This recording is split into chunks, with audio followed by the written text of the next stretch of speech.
महाराज की, मानायक वसंतराव नायक की, नायक काशीनाथ भिया की। अरे असे कसे देत नाही, असे कसे देत नाही।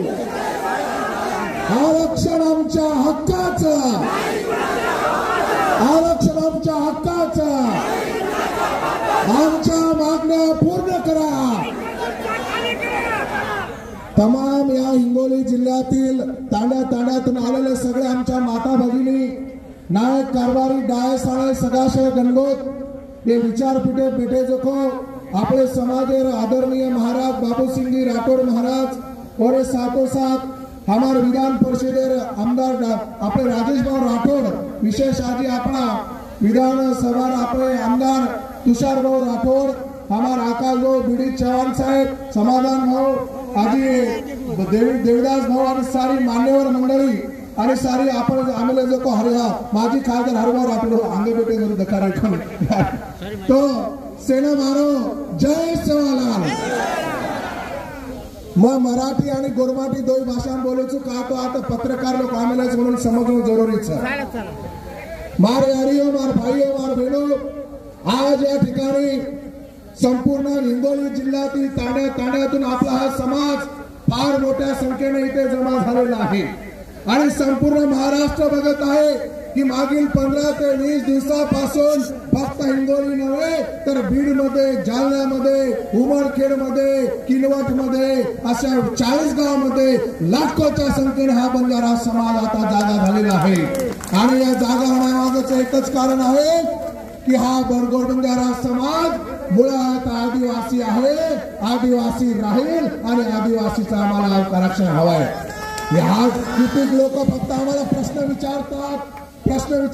की हैदराबाद गॅजेटचं झालं तेव्हा तुम्ही जागे झाले का। मला या लोकांना उत्तर द्यायचं आहे की हैदराबाद गॅजेटमुळे आम्ही जागे झालेलो नाही, लक्षात घ्या। अरे याच्या आधी आमच्या पूर्वजांपासून ही मागणी आम्ही मागत आलो, पण इथलं षड्यंत्रकारी सरकार, मित्र धोकाधडी करणारं सरकार आतापर्यंत आमच्या लोकांसोबत धोकाधडी केलेली आहे, म्हणून आमची मागणी आतापर्यंत प्रलंबित आहे। मला फक्त एक सांगायचं आहे शासनाला,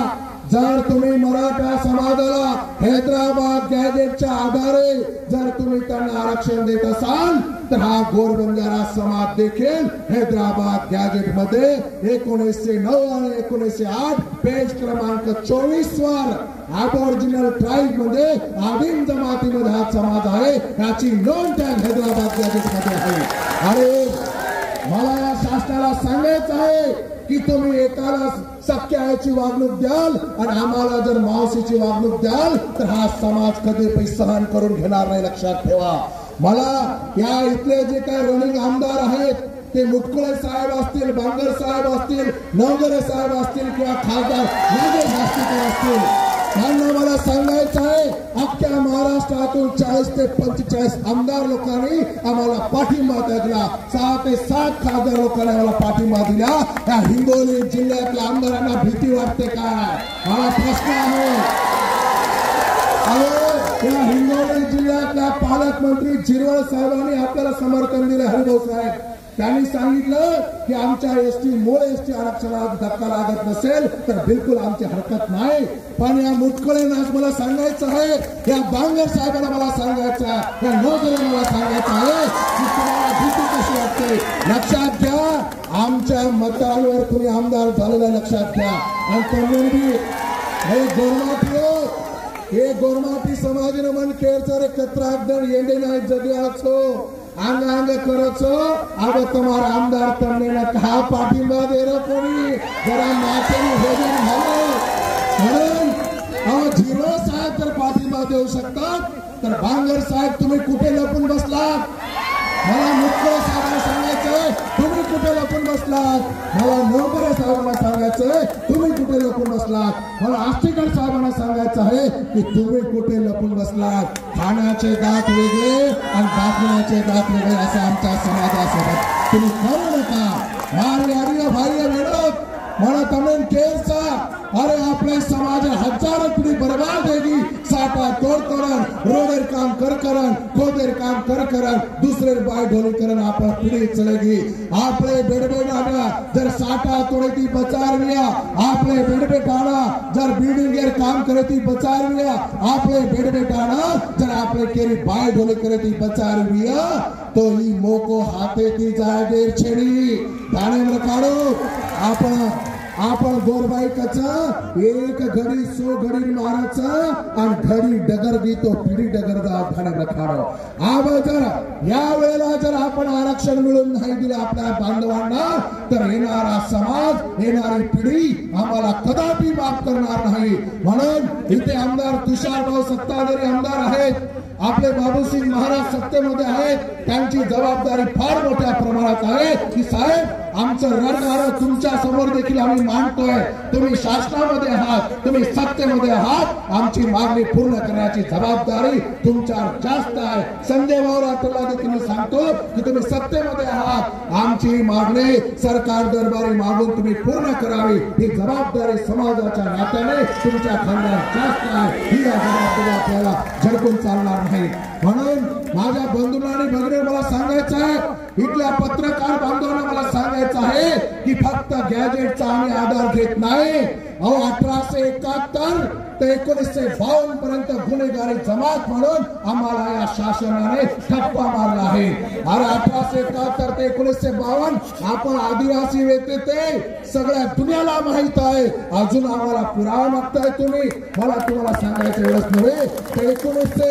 1931च्या जनगणनेमध्ये आमचा समाज हा आदिवासी आहे एवढंच नव्हे तर सीपीएम बेरार 1950 मध्ये आमचा समाज आदिवासी आहे एवढे सगळे पुरावे आहेत बापट आयोगाने शिफारस केलेली आहे अग्रवाल आयोगाने शिफारस केलेली आहे आणि सगळ्यात महत्त्वाचं म्हणजे लोकवर कमिशन जे 5 तरतुदी लागतात 5 अटी लागतात ते आमचा समाज पूर्ण करतोय त्याच्या सगळ्यात महत्त्वाची म्हणजे प्रिमिटिव्ह ट्रेड्स मध्ये आदिम जमातीचे लक्षण आज भी हा समाज शिकार करून खाणारा समाज आहे आज भी हा समाज सळई करून खाणारा समाज आहे म्हणून हे आदिम जमातीचे लक्षण आहे जॉग्राफिकल आयसोलेशन आमचे तांडे आज भी गावापासून वेगळे आहेत शायनेस टू कॉन्टॅक्ट आमच्या माता भगिनी आज भी दुसऱ्याची बोलणारा लाजतात आमचा समाज लाजतो आज भी ते आमची वेगळी संस्कृती आहे डिस्टिंक्शन कल्चर बघा आमच्या माता भगिनीकडे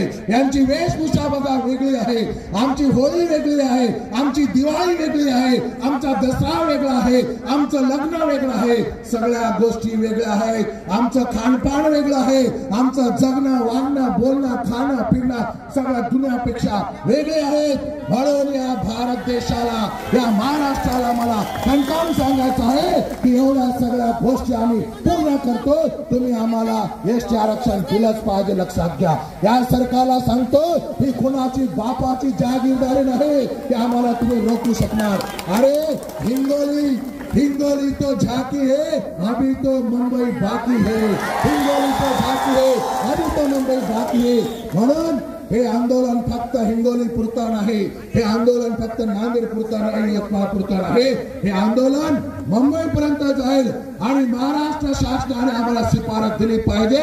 आणि शिफारस दिल्यानंतर हे आंदोलन आम्ही दिल्ली पर्यंत पोहोचू आणि या बांधवांना आम्ही न्याय मिळवून देण्याचे काम करू म्हणून या सगळ्यांना मला म्हणायचं आहे मारे यारियो भाई बहिणो या शासनाला मला सांगायचं आहे हे एसटी आरक्षण मिळवण्यासाठी आमच्या 4 तरुणांनी बलिदान दिलं ते शहीद झालेले आहेत आणि मग तमनेन केरचं जे 4 आपले तरुण बेटा मरगे वनूर बलिदान वाय जायदेर चने हार्दर कारो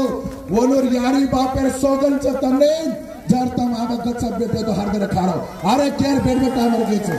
आणि वर साथोसाथ या ठिकाणी आमचा बंधू आमचा त्याला छोटा बांगर म्हणतात नाही का तुमचे बांगर कुठे माहित नाही पण आमचे बांगर इथे आहेत आणि हा आमचा छोटा बांगर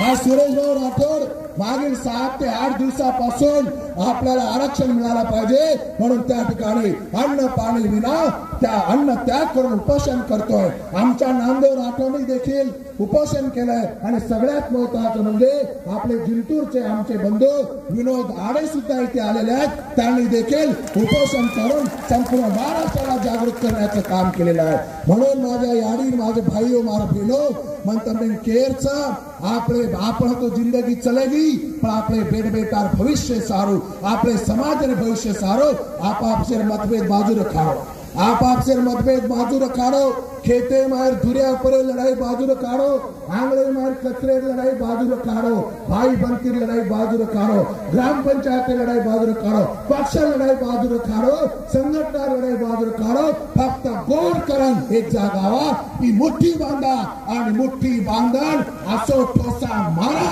की आरक्षण फोटोच लेणावा. हो तराती आपण काम करा. कळवणारे वाडीव भाई बहिणो, म्हणून या पत्रकार बंधूच्या माध्यमातून माझी या सगळ्यांना विनंती आहे की आपण आमच्या समाजाच्या व्यथा शासनापर्यंत पोहोचवा आणि ह्या मागण्या पूर्ण करून या समाजाला न्याय देण्याचं काम करावं. कारण या समाजाने या इथल्या भारत देशातील लोकांना अन्नधान्य पुरवून पोट भरून या लोकांना जिवंत ठेवण्याचं काम केलंय. आम्ही जे नदली ट्रान्सपोर्ट केलं